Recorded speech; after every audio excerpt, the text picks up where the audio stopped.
Oke, assalamualaikum warahmatullahi wabarakatuh. Jumpa lagi teman-teman Tren Quran Family. Pada kesempatan kali ini kita akan bicara soal cara menjaga kekebalan tubuh dari virus ala Nabi. Jadi bagaimana cara Nabi Muhammad dan intinya cara Islam dalam menerapkan prinsip dalam menjaga kekebalan tubuh seperti apa. Jadi bagaimana cara meningkatkan sistem imun, atau apa yang teman-teman tanyakan soal ilmu kekebalan tubuh atau cara menjaga kekebalan tubuh melawan virus, cara Dr. Zaidul Akbar dan sebagainya. Nah, apa yang akan kita pelajari ini jauh lebih dahsyat dari apa yang diajarkan oleh dokter manapun, bahkan ini juga sudah dilakukan penelitian. Nah, seperti apa penjelasannya teman-teman? Kita trending dulu.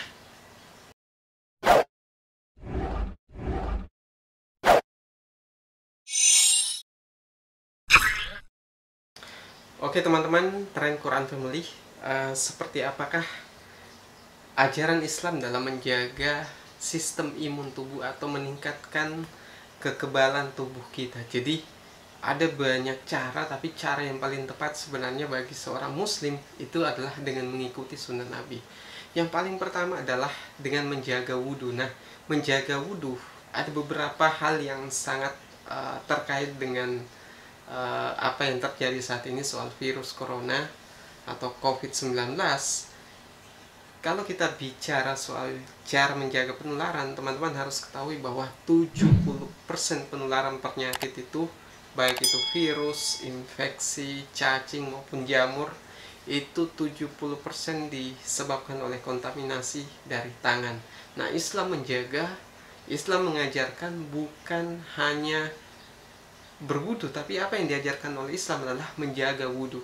Setiap kita selesai berhadas, kemudian misalnya buang angin dan sebagainya, setiap waktu kita jaga. Nah, cara seperti itu sebenarnya jauh lebih baik dari apa yang diajarkan saat ini. Kalau kita misalnya masuk ke tempat perbelanjaan saat ini, kita harus mencuci tangan, itu baik, tapi jauh lebih baik lagi kalau setiap saat itu kita jaga. Jadi apa yang diajarkan oleh Islam 14 tahun yang lalu sebenarnya persis sama dengan apa yang diajarkan oleh dokter-dokter saat ini. Kemudian selain itu, ini masih terkait soal wudhu. Kalau tadi adalah cuci tangan, ada satu yang mungkin banyak teman-teman lupakan, yaitu istinsyak. Istinsyak ini adalah memasukkan air ke dalam hidung, kemudian mengeluarkannya kembali.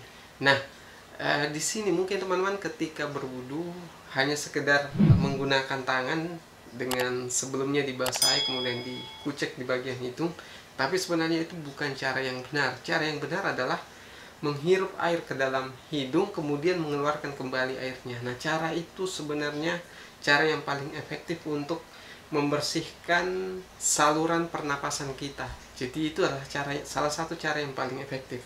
Oleh salah satu dokter, yaitu Dokter Bahar Azwar, menyebutkan bahwa jika terdapat tumor yang letaknya tersembunyi di dalam hidung, maka aliran air dalam hidung yang menyapu area nasofaring tersebut akan menimbulkan pendarahan. Nah, dari pendarahan itu akan menjadi deteksi bagi kita bahwa kita penderita tumor atau tidak. Nah, itu manfaatnya salah satunya. Manfaat yang kedua oleh Dr. Bahar Azwar disebutkan bahwa dengan melakukan itu maka kita membersihkan pernapasan yang merupakan wilayah yang terbuka langsung dengan dunia luar. Jadi dalam rongga hidung juga dihuni banyak kuman seperti pneumonia, Neisseria dan lain sebagainya, sehingga dengan melakukan itu maka kita sebenarnya membersihkan saluran tersebut. Karena salah satu penyakit yang paling banyak di Indonesia adalah ispa. Nah, dengan melakukan itu maka kita membersihkan saluran pernapasan kita. Dan salah satu alasannya juga, orang yang terbiasa membersihkan hidung melakukan istinsyak ini, maka ketika air itu masuk sampai ke dalam rongga hidung, mungkin teman-teman yang pernah tenggelam misalnya terhirup dan terasa pedas di sini. Nah, itu salah satu fungsinya adalah menjaga kita dari penyakit pikun dini. Nah, itu teman-teman kalau melakukan itu akan jauh lebih sehat lagi. Nah, yang Yang ketiga adalah ini masih terkait soal wudhu, yaitu mencuci muka. Teman-teman, untuk saat ini mungkin ajaran yang banyak kita dapat ilmu soal kekebalan tubuh itu adalah dengan mencuci tangan menggunakan masker. Tapi Islam mengajarkan bukan cuma itu, yaitu salah satunya adalah dengan mencuci muka. Karena apa? Bagian yang paling banyak terinfeksi selain tangan itu adalah wajah. Dengan melakukan itu maka kita otomatis akan membuang virus, baik itu bentuknya droplet atau debu yang menempel di muka, mata, maupun yang berusaha masuk ke dalam hidung, itu akan dibersihkan dengan cara ini. Kemudian yang keempat adalah terkait soal tidur. Nah teman-teman, tidur mungkin teman-teman hanya banyak mendapatkan artikel atau ilmu soal menjaga kekebalan tubuh ini dari cara tidur Nabi. Tapi ada waktu tidur yang paling tepat yang diajarkan Nabi adalah setelah sholat Isya. Jadi teman-teman, kalau tidur lebih cepat, itu manfaatnya adalah dimana tidur lebih cepat setelah sholat Isya itu lebih baik, karena sistem imun itu akan bekerja maksimal antara setelah sholat Isya sampai jam 11 malam.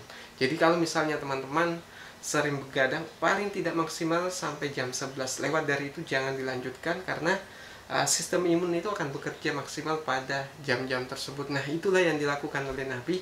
Bahkan ada hadisnya khusus yang menyebutkan bahwa Nabi setelah sholat Isya itu kalau tidak ada pekerjaan yang penting, dia akan langsung tidur. Nah itu soal waktunya. Nah soal durasi tidurnya, ini hasil penelitian dari Universitas California oleh Daniel F. Kripke. Ini dia menyebutkan bahwa seseorang yang tidur lebih dari 8 jam dalam sehari atau sampai 8 jam dalam sehari, itu resiko kematiannya jauh lebih besar. Nah inilah yang dilakukan oleh Nabi, di mana Nabi waktu tidurnya itu antara 6 sampai 7 jam saja. Tidak pernah lebih dari 8 jam, bahkan kurang dari itu, kurang dari 6 atau 7 jam. Nah itulah cara yang diajarkan Nabi, karena ternyata hasil penelitian menunjukkan dari Universitas California ini bahwa tidur di atas 8 jam atau sampai 8 jam itu resiko kematiannya lebih tinggi. Nah soal timingnya tadi, timing tertepat adalah setelah sholat Isya. Nah kemudian selanjutnya yang terakhir adalah bagaimana cara menjaga sistem kekebalan tubuh. Ini juga dari hasil penelitian teman-teman, yaitu dari Profesor Walter Longo, atau ada juga yang menyebutkan Profesor Walter Longo. Ini dari Universitas California juga. Jadi ternyata hasil penelitian ini berkesimpulan bahwa cara paling efektif untuk meregenerasi sistem kekebalan tubuh dan menguatkannya kembali, bahkan mampu menyerang virus yang masuk, itu adalah dengan berpuasa selama 3 hari. Tapi caranya adalah dengan berpuasa selama 3 hari secara berturut-turut. Nah itu ada sunnahnya di tanggal berapa tiap bulannya. Makanya kenapa Nabi menyebutkan dalam hadis tersebut bahwa orang yang berpuasa 3 hari berturut-turut setiap bulan itu sama dengan berpuasa sepanjang tahun. Karena puasa 3 hari tersebut itu akan menjaga tubuh kita dari serangan virus, serangan bakteri dan sebagainya selama 1 bulan penuh. Jadi kalau teman-teman puasa 3 hari setiap bulan sesuai dengan tanggal yang disebutkan dalam ajaran Islam, maka itu kita akan menjaga sistem kekebalan tubuh kita sama dengan menjaga sepanjang tahun teman-teman. Nah ini disebutkan bahwa dengan berpuasa 3 hari berturut-turut itu akan menyingkirkan akumulasi sel beracun dan akumulasi sel rusak dari tubuh kita, yang mana dari puasa tersebut itu juga akan menambah sistem kekebalan menjadi lebih efektif dalam melawan virus. Karena puasa 3 hari berturut-turut tersebut, produksi sel darah putih baru itu akan lebih meningkat dan lebih mampu untuk menyerang virus, bahkan bukan cuma bertahan teman-teman. Nah di akhir tulisannya tersebut Profesor Walter Longo atau Profesor Walter Longo menyebutkan bahwa regenerasi sel induk yang merugikan itu terjadi pada saat puasa 3 hari berturut-turut setiap bulan, dan itu adalah sel yang paling penting dalam tubuh. Jadi regenerasi sel induk itu adalah yang paling penting dalam tubuh kita dalam menjaga sistem imun atau sistem kekebalan tubuh kita, teman-teman.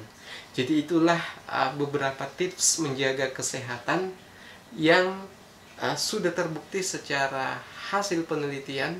Jadi buat teman-teman yang bertanya bagaimana cara menjaga sistem kekebalan tubuh atau meningkatkan sistem imun tubuh cara Islam atau cara Nabi Muhammad yang baik dan benar, nah itu adalah 5 tips yang telah kita berikan. Sekian apa yang bisa kami sampaikan. Jangan lupa komentar di bawah kalau ada yang tidak sepakat dengan penjelasan ini, atau share ke sosial media buat teman-teman yang suka dengan video ini. Sekian dari saya. Assalamualaikum warahmatullahi wabarakatuh.